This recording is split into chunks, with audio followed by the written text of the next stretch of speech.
This is Ryan Elliott for Boxing Social in association with Betfred. We're in Hollywood. We've just concluded the final press conference ahead of KSI Logan Paul 2 Saturday evening.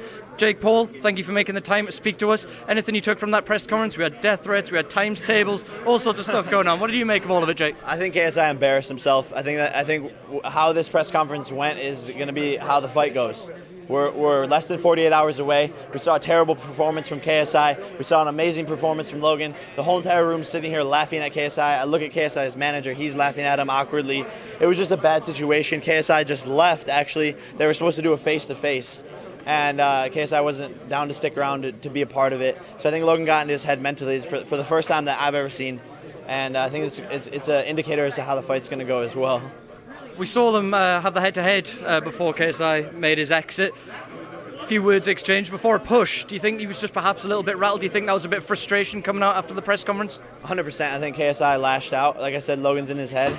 After that, I've never seen anything like that. I've never seen Logan get so far inside KSI's head, and he's in there. He's nestled in KSI's head right now, rent-free, not paying any rent, and it's just looking bad. It's looking bad for KSI all the way around. You've had a front row seat to your brother's development over the years, and one thing he cited in the build-up to this, in comparison to the first fight, was when he started out as a wrestler, he wasn't a particularly great wrestler, but after a very short time period, he was at an exceptional level. He says boxing's similar. You guys both had to learn to fight for the first time when you faced Deji and KSI the first time round. Now he's had that time. Do you think it's a similar thing? Have you seen that development? Yeah, 100%. We've both evolved like Pokemon. I've seen it in my brother.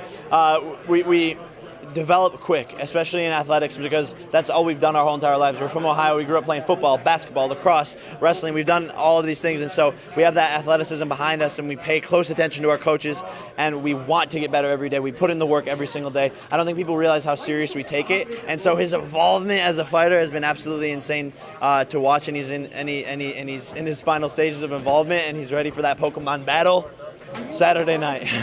When I spoke to you at the open workout, you had to shoot. We didn't get a chance to talk about yourself. We spoke about your brother. When it comes to you, I'm sure you've got a keen eye on this fight. Is it in your long-term plans? I know you're still training full-time to sort of get in the ring with KSI as well. Is that something on your mind? 100%. I'm just waiting my turn.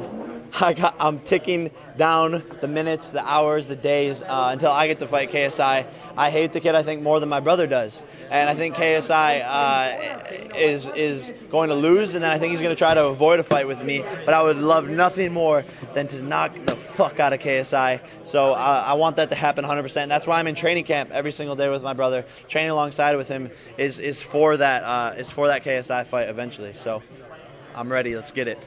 Spoke to Eddie Hearn, sat down with Eddie Hearn yesterday. Your name was brought up. He said you two were talking. There's been a few names thrown around. The YouTube community seems to always be linking yourself to Gib. I know you've got a few other names in mind. Can you talk to me about those talks you've been having with Eddie and what kind of names you'd like while you're waiting for that big fight, as you mentioned? Yeah, 100%. We're supposed to be chatting right now, actually.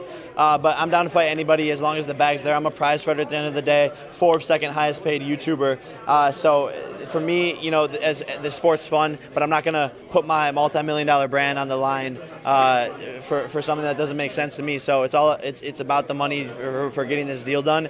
And Gib, Dylan Dennis, Face Sensei, anyone can get the smoke. I'm probably going to fight all of them eventually. So just whichever one wants to get fucked up first. I saw you over there before the press conference started doing an interview alongside Joe Weller. It seemed to start off on quite a pleasant note. I know you guys have a bit of history. Yeah. Things took a little bit of a turn. There was a little bit back and forth. Joe asked everybody to sort of turn the cameras off so you guys could have a bit more of a private chat. I know previously in videos you sparred with him, you knocked him out. What was going on there? Can you explain what happened?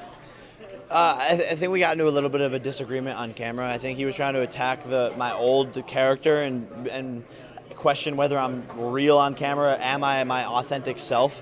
I think a lot of people like to compare my brother and I to our old selves, our old controversial selves, which we are not anymore. We played a character online for many, many years, and it's unfortunate that people still try to label us as those people, but we're different now. We've matured. We've made mistakes. We've used the sport of boxing to kind of overcome a lot of things and find ourselves and mature off of camera, because when you're filming every single day, it's hard to grow up on camera, especially I was 17 years old on Disney Channel, and people like to bring up that past and hold it against us.